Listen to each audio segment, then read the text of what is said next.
orang katakan Gen Z ni semua nak kerja senang. Hmm. Nak basic tinggi, nak kerja dalam aircon, nak Ah. office hour. Mana ada nak kerja-kerja kilang ke, kerja retail ke, yang kerja balik malam, bangun pagi, tak ada. Semua nak gaji tinggi-tinggi. Tapi Borak Kursi Cendol, kita santai sama-sama. okay guys, Assalamualaikum. Kembali lagi dalam Borak Kursi Cendol. Alright. Okay, macam biasa, kami akan meneruskan aktiviti kami dengan berpodcast outdoor. Yeah. Lagi sekali, konsep outdoor. So, ya, begitulah. Sumpah aku tak boleh. It's normal sebenarnya sebab benda Awak tak pernah jadi MC. Ya, dia benda yang tak biasa untuk orang kata tak biasa buat, memang agak struggle. Tapi pada aku sebab ini adalah kata idea episod kedua ni adalah idea Nazrul. Dan aku rasa macam aku kena bagi ruang dekat dia untuk dia lead untuk BKC ni. Dan hari ni kita nak cerita tentang kerja. Work-life balance. Yes. Work-life balance adalah satu terms yang aku rasa wujud di kala zaman lepas pasca COVID. Betul? Nampak RTM. Pasca. Alright. Okay, jadi mungkinlah minggu ni kita nak sembang pasal kerja. Dan benda ni mungkin boleh berkait juga. Betul? Relate. Relate. Berkait apa? Relate. Semua Okay. dibahas Melayu kan. Okay. Relate pasal kerja yang mana biasalah tentang work-life balance ni dia akan di orang kata akan generasi Z ataupun Gen Z yang akan nampak macam work-life balance ni Gen Z yang wujud kan. Satu benda yang patut diberi penekanan untuk diorang lah. Yes, dan kami sebagai batch sulung Gen Z mungkin ada pandangan jugalah. Ini sebenarnya pandangan aku dan juga Nas. Betul? Dia tak ada salah, tak ada betul. Kalau koma rasa triggered ke, rasa macam benda itu tak patut ke, Kamer minta maaf banyak-banyak lah. Kami okey je kalau nak dikecam. Pasrah Sebab betul. pandangan masing-masing kan. Ya, sebab ni pendapat dan juga pandangan lah. Okay, so far setakat ni kita dari sudut kerja, aku bekerja sebagai office hour. Betul? Orang kata waktu normal lah. 8 hingga 5.30, Isnin hingga Sabtu. Macam Nas, benda ni aku rasa orang yang bekerja shift layak untuk membincangkan tentang work-life balance. Dan dikala orang memperkecilkan Gen Z ini memilih kerja dan sebagainya, kamu bekerja di sebuah syarikat Encik buat sendiri. Encik buat sendiri. Google lah sini. Okay, Encik buat sendiri. Yang mana dia kerja dia 12 jam. Betul, 12 jam. Senang cerita shift lah. Shift betul. Kan. Dan pada pandangan kamu kan, ini mungkinlah bila kamu dah start bekerja ni, ada tak stigma yang waktu kamu zaman sekolah dulu, kamu merasakan kerja ni adalah satu benda yang bestnya? Ada tak macam kamu membayangkan kerja ni begini? Ada tak benda tak? Ke memang 100% bezanya? Sebab yelah, setahu aku lah, macam kita dulu mesti berangankan untuk bekerja as office hour tu sendirilah. Okay. Sebab kita tahu macam bila office hour ni kita ada waktu untuk diri sendiri. Balik pukul 5, after that kita boleh free time and so on. So yang aku expect untuk dapat di sektor office hour lah, bekerja as office hour. Tapi rezeki tu berkata untuk aku bekerja dalam kerja retail. So retail ni bekerja as shift 12 jam. Okay. So macam aku sendiri yang bekerja shift ni, work-life balance yang aku nampak, cara untuk aku manage waktu bekerja itu sendiri dan waktu cuti aku yang tak fix. So macam korang yang aku, office hour like Isnin sampai Sabtu tu possibility half day lah ataupun boleh cuti dan Ahad. So fix kat situ. So macam aku sendiri yang bekerja 12 jam ni, aku terpaksa manage hari bila yang, sebab aku cuti tak fix. Betul. So cuti tu aku terpaksa susun bila masa aku perlu. Betul. So contoh macam kalau aku ada urusan apa-apa, aku terpaksa manage orang kata timeline jadual aku tu lah. Bekerja bila waktu bekerja dan bila waktu yang perlu aku cuti. So agak struggle sebab kita tahu kalau yang fix tu kita dah tahu okey, hari tu saja kita boleh buat macam-macam benda.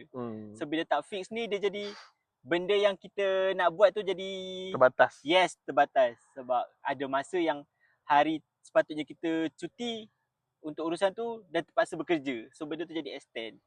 So cara untuk aku balancekan dengan tu lah aku manage aku punya jadual, aku susun elok-elok supaya aku ada waktu untuk diri sendiri sebab yelah bekerja 12 jam kan orang kata macam tak ada life. Hidup ni macam tak ada life. Betul. Kau pergi kerja pagi, balik malam, tidur esok bangun balik, Betul. pergi kerja balik, itulah ulang-ulang. So nak tunggukan cuti tu kadang-kadang boleh jadi gap dekat seminggu lebih kan. Contoh kalau aku kata cuti minggu ni aku dapat Isnin, minggu depan aku dapat jatuh hari Ahad.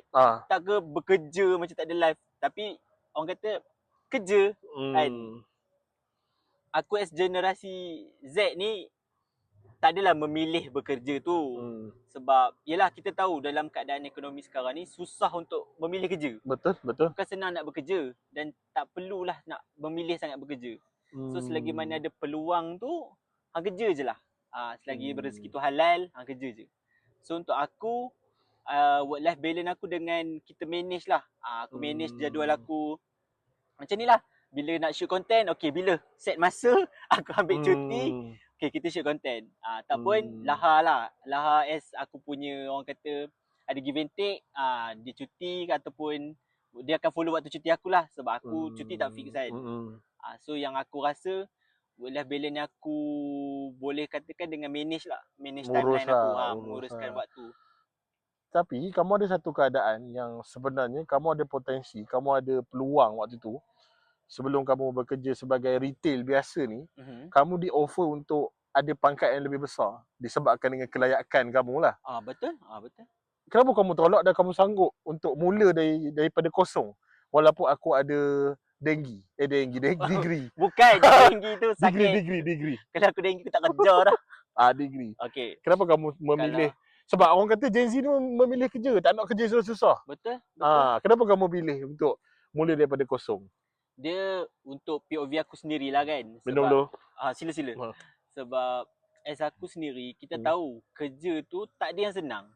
So, aku diberikan tawaran, tawaran offer untuk menjadi pangkat main person, orang kata supervisor lah sebab atas kelayakan aku yang ada degree. Tapi position yang aku mohon. yang aku mohon time tu adalah retail as RA, orang kata pangkat bawah lah, starting daripada bawah. So diorang willing untuk offer dan aku tolak sebab aku rasa aku pun baru dalam bidang retail. So untuk aku pegang tanggungjawab yang besar tu sendiri aku tak berani lagi. Faham. So aku rasa baik aku belajar daripada bawah dan kalau ada rezeki untuk naik ke atas, itu satu rezeki lah orang kata. At least aku dah rasa susah tu sendiri. Sebab yelah, macam kita faham, orang katakan Gen Z ni semua nak kerja senang. Nak basic tinggi, nak kerja dalam aircon, nak office hour. Mana ada nak kerja-kerja kilang ke, kerja retail ke yang kerja balik malam, bangun pagi, tak ada. Semua nak gaji tinggi-tinggi. Tapi itu orang kata terletak pada dia sendirilah. Dia tak salahkan generasi tu sendiri. Macam aku, walaupun as Gen Z, tapi aku rasa baik aku belajar daripada bawah. Faham. At least kita tahu susah dan struggle tu nak naik ke atas. Sebab kalau katakanlah aku terus ambil pangkat supervisor tanpa ada knowledge, benda tu lagi menyusahkan aku. Dan menyusahkan company juga. Yes, betul. Sebab aku akan bekerjasama dengan satu company lah. So daripada benda tu menyusahkan aku dan orang lain, baik aku start daripada bawah, aku belajar. Dan Alhamdulillah, aku sekarang dah masuk berapa tahun? Dekat 4. 15 hari bulan 6 ni dah masuk 4 tahun lah aku kerja. Alhamdulillah. So Alhamdulillah bertahan. Daripada RA duduk dekat kedai, sekarang aku dah jadi support team, berjalan merata-rata dan aku banyak benda yang aku belajar lah daripada situ. Struggle-nya tu semua. So orang kata itu terletak pada diri sinilah. Dia kata generasi Gen Z ni lemah. Itu tak juga. Yalah, pendapat orang kan. Tapi ada yang memilih dan ada juga yang tidak. So untuk aku sendiri sebagai Gen Z, aku tak memilih sangat lah. Sebab sebelum aku bekerja retail pun ada je merasa office hour tu sendiri. Sebab aku pernah bekerja sekejap dekat Ipoh as office hour, as graphic designer. Lepas tu aku pernah kerja kedai-kedai makan semua yang orang kata tak fix lah waktu bekerja tu kan. Tapi orang kata hidup ni perlu mencuba. Dan Alhamdulillah rezeki aku lama dekat DIY ni sendiri. 4 tahun Yes, betul 4 tahun. Itu Hmm. yang aku satu achievement lah untuk aku walaupun awal-awal tu struggle kan. Rasa macam kita tak pernah kerja susah. Yelah kerja as betul. retail ni orang kata tanggungjawab tu agak berat lah Ya, juga kan. betul, Sebab betul. tak ada apa-apa ilmu, nak kena start balik daripada below. Tapi Alhamdulillah 4 tahun. Sekejap jugalah masa tu kan. Ya. Tutak dapat tahun juga aku bertahan. Alhamdulillah. Okay, itu fasa kamu nak masuk DIY 4 tahun. Maksudnya daripada 2022. Dan aku masih ingat momen ketika tu, 2020 kamu bekerja kat Ipoh. Betul? Intern dekat Ipoh. 2021 tu, itu adalah satu tahap yang aku boleh kata kamu punya mental paling teruk lah. Paling teruk sebab waktu tu kamu memang tak bekerja langsung setahun tu. Betul. Setahun tu dan Tahun kegelapan aku lah tu. Dan time tu jugalah Josem Podcast wujud. 2021. Betul. So waktu betul, tu betul. dan aku ingat momen tu. Dan aku nak tanya pada tahun 2021 tu apa yang membelenggu kamu untuk tak bekerja? Adakah sebab kamu nak rehat sangat ke ataupun kamu dalam dilema yang definisi untuk memilih kerja tu? Okey. Apa yang berlaku sebenarnya? Untuk akulah sendirian apa yang terjadi waktu tu sebenarnya sebab after aku dah internship dan literally bekerja sementara as a part time lepas internship tu. Tapi rezeki aku tak lama dekat company tu dan company tu pun dah tak ada. Dan aku memilih untuk mulanya di fasa berehat. Okey. Berehat. Biasalah anggaran dalam 2 ke 3 bulan lah konon.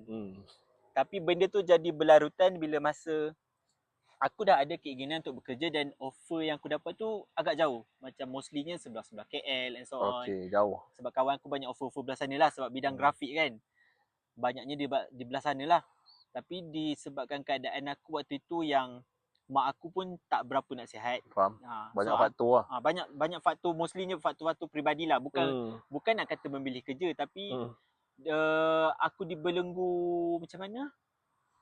Masalah peribadi jugalah. Agak berat lah sebab aku willing untuk bekerja tapi jarak tu memisahkan aku dengan keluarga.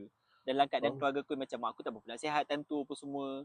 So COVID lagi. Yes, COVID lagi baru nak settle down COVID.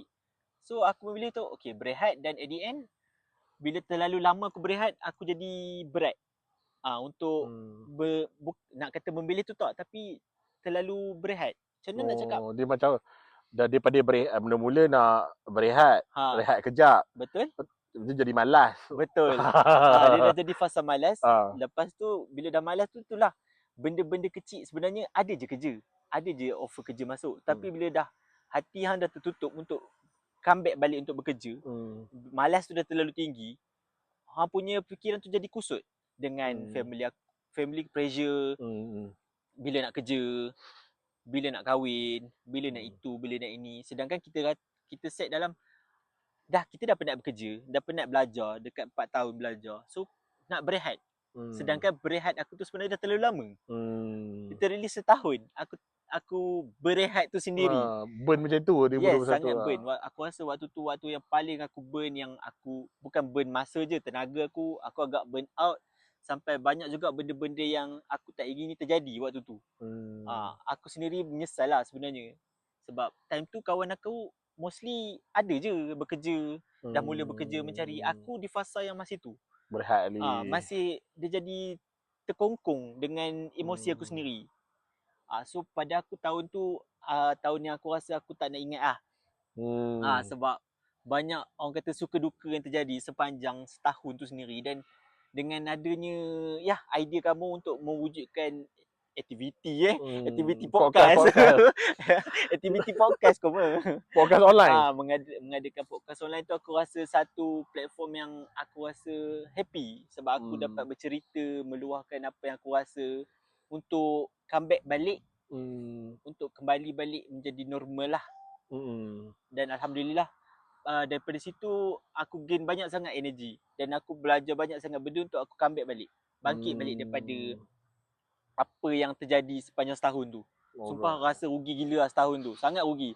Sedangkan aku rasa kamu dah fasa bekerja kan time tu dalam ya, tengah bekerja. Kamu dah bekerja, Usop sendiri dah bekerja fit Fit kerja. fit kerja, Kerja fan dah dia, mula bekerja. So aku macam, aku antara orang yang masih tak starting apa pun. Sedangkan, yelah bukanlah nak merendahkan atau apa-apa. Yelah aku belajar degree.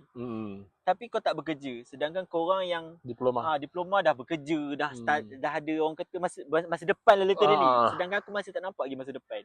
So aku rasa macam, aku sangat-sangat down lah time tu. Tapi Koma hadir untuk bagi aku semangat dan alhamdulillah comeback sampai sekarang dan masih bertahan.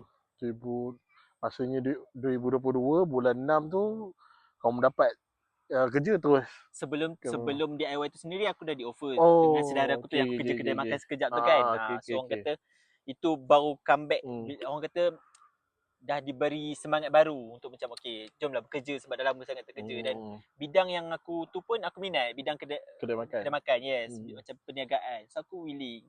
Tapi yalah, dah bekerja walaupun yang kita minat, benda orang kata tak ada EPF so apa semua. Susah agak lah. Bekerja pun dengan keluarga. So orang kata macam tak ada jaminan sangat lah.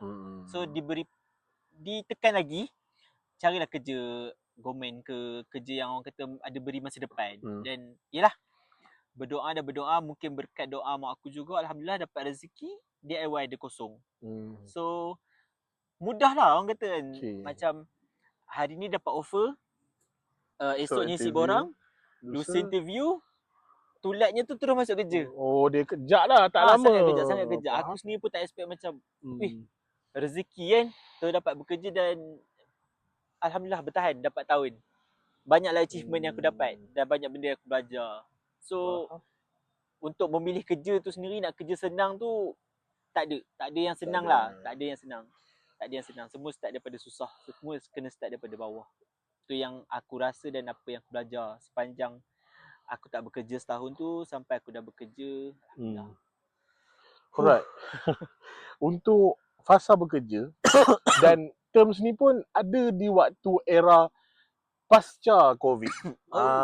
Iaitu self reward. Bila kita bekerja ni kita kena ada self reward. Kita kena ada ganjaran untuk diri kita sendiri. Kamu adakah orang yang pertama, self reward kamu macam mana? Dan adakah kamu ni setiap minggu ataupun kamu ada letak target kamu untuk self reward atau macam mana? Okay, pada aku lah kan, self reward tu sendiri sebenarnya satu terms yang okey je nak dipakai. Tapi bila terlalu common, benda tu macam tak sesuai. Sebab hang macam menghalalkan benda yang tak sepatutnya hang halalkan. Sebab self reward tu sendiri, yes, kita menghargai diri atas satu-satu kejayaan. Contoh macam aku sendiri, apa yang aku dapat achieve, aku dapat bagi mak aku duit. Tu antara satu self reward lah tu. Self reward untuk aku sendiri. Walaupun benda tu tak dapat kat aku, tapi satu pencapaian lah untuk aku. Sebab aku bagi nafkah, aku boleh bagi sumber pendapatan aku dekat mak aku. Sedangkan sebelum ni, yelah tak ada apa kan. So bila aku dapat bagi mak aku tu walaupun tak banyak, itu adalah satu self reward untuk diri aku sendiri. Dan self reward untuk aku sendiri tu, macam aku cakap lah, bila satu-satu benda yang sukar terjadi dan kita dapat atasi benda tu, yes, kita patut hargailah benda tu. Tak semestinya macam aku gaji dah besar apa semua, aku boleh beli benda-benda mahal. It's okay. Tapi bila dah jadi selalu itu, bukan satu self reward lah. Kalau macam dah seminggu sekali, hari ni beli air ni untuk self reward lah sebab dah penat. Sedangkan benda tu kemahuan je sebenarnya. Bukan self reward sebenar pun. Itu hanyalah hang sendiri yang mahu, tapi hang gunakan title self reward tu sendiri untuk tutup pembaziran yang hang dah buat tu sendiri. Macam hari ni pergi shopping 300-400 habis. Hang dah bayangkan hang dah penat bekerja dekat sebulan, lepas tu hang boleh spend untuk satu hari banyak tu atas dasar self reward. Lepas tu hang nak struggle balik untuk bulan depan tu hang nak bertahan. Macam aku sendirilah, sebab aku jenis orang kata agak boros dari segi pembelajaran. Dan mak aku sendiri admit benda tu dekat aku. Sebab yelah, sebelum ni kita tak pernah pegang duit. So bila kita dah bekerja dan dah ada sumber pendapatan sendiri, kita rasa ni dunia kita punya lah. Yes, dan kita akan cari balik apa kemahuan yang lama kita tak dapat. Untuk puaskan waktu tu. Yes. Kita dah ada duit, kita nak capai balik apa kita tak pernah capai dulu. Contoh macam, kita ada childhood kita sendiri. kita mesti ada minat mainan-mainan ataupun figure-figure ataupun apa-apa sendirilah benda yang kita rasa macam dulu tak dapat merasa, bila dah ada duit ni kita nak spend sikit untuk orang kata apa, bagi hadiah untuk inner child kita. Inner child. Satu Ah. lagi perkataan baru, inner child. Yes. Itu zaman ni di sangat digembar-gemburkan lah inner child sebab tu. Okay, sama-sama. tu satu benda yang lain lah berbanding self reward tu sendiri. Inner child tu benda-benda yang kita tak pernah dapat dulu Waktu dan kecil. kita capai waktu kita dah berjaya dan ada pendapatan sendiri. Tu aku rasa valid. Okay. Tapi untuk self reward tu sendiri, kalau hang kerap sangat, tu bukan self reward lah. Tu memang literally untuk membazir je sebenarnya. Faham. So self reward untuk aku, yes, kalau macam bila dah satu hari aku penat dan aku keluar berjalan, kadang-kadang melepak je. Contoh dapat pergi pantai, itu adalah satu self reward untuk diri aku sendiri. Simple self reward je. lah. Tak perlu nak macam beli. Bukan investment 500, 700 beli kasut, bukan lah. Tak. Dulu yes. Tapi bila aku dah rasa macam kita dah penat kerja, betul hang nak buang duit macam gitu, betul hang nak struggle balik kumpul duit. So hang cukuplah self reward dengan benda-benda yang simple je. Macam dapat satu cup air pun dah rasa macam okey. Macam hari ni minum kopi Saigon. Bestnya sebab hang cuti. Tu satu self reward yang pada aku sendirilah yang aku selalu buat. Benda-benda kecil je. Tak perlu nak macam hari ni dah penat kerja, dapat lebih sikit, terus tukar handphone baru. Terus tukar baju 4-5 nak pasang. Lepas tu esok pakai baju kerja juga. Bila masa je nak pakai baju lawan-lawan tu. Yes. Tak ada masa pun. So pada aku self reward tu sendiri terms yang sepatutnya diguna di tempat yang benar. Bukan untuk menutup boros hang tu sendirilah. Itu pendapat aku lah. Pada pendapat aku self reward. Dan aku pun rasa point kamu tu, aku banyak benda yang aku setuju. Sebab self reward ni kadang-kadang dia lebih kepada nak membazir dan ikut kemahuan je. Yes, betul. Sebab betul, simple je. Self reward macam kamu kata, kamu boleh bagi mak kamu duit. Kamu boleh, orang kata kita cukup sekadar kita pergi pantai. Kita berdengkur kat tepi pantai. Itu orang kata satu pencapaian. Kan? Contoh macam aku sendiri, self reward aku paling simple. Orang kata sebulan tu sekali makan sedap sikit ke. Simple je lah. Makan sedap pun bukanlah makan yang ratus-ratus tau. Yang cukup tabur-tabur macam tu kan. Lah dia macam pergi kedai tom yum, kau pergi LA Burger tu ke. Itu sebenarnya orang kata satu kepuasan yang rasa lagi better. Sebab jumlah nilai duit dengan rasa tu sendiri valid lah kan. Sebab dia nak kata mahal tak, murah tak, dia berbaloi lah. Tapi dia tak boleh selalu. Dia benda ni sebulan sekali ke, 2 bulan sekali ke. Macam tu lah. Dan apa lagi part yang aku setuju, kalau orang kata self reward ni tiap-tiap minggu benda-benda yang mahal tu pun dia lebih pada membazir dan lebih ikutkan kepada kemahuan lah. Okay, berapa minit dah sebelum kita nak end, kita nak habiskan episod kedua ni. Last soalan aku, sepanjanglah kamu bekerja ni, bekerja orang kata retail, support, kamu ada pengalaman bekerja dengan kawan, maksudnya bekerja dalam sebab sebab benda ni mungkin boleh relate lebih pada kamu. Sebab aku bekerja lebih kepada dengan orang dan orang aku tak asing orang lah asing, kan. orang yang aku tak kenal. Antara bekerja dengan kawan dengan orang yang kamu tak kenal, yang mana lebih senang? Balik dulu boleh? Tak ada. Cebas juga. Yang mana lebih senang? Aku tak kata yang mana lebih susah, yang mana lebih senang kamu bekerja. Okay. Sepanjang aku bekerja dan pengalaman aku bekerja, sebab yelah aku bekerja literally dengan senior dengan junior aku sendiri, satu company. So orang kata macam best je kerja dengan kawan-kawan kan. Kerja dengan kawan-kawan. Part ni aku akan potong lah, kita dengan TikTok.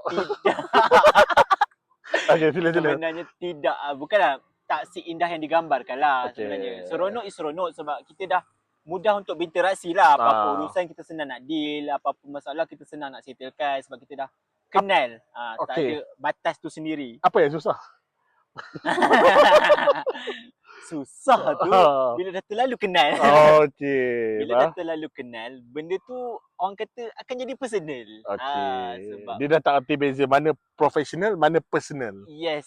Sebab benda tu bekerja is bekerja. So bila masa personal problem dibawa ke tempat kerja, dia jadi isu.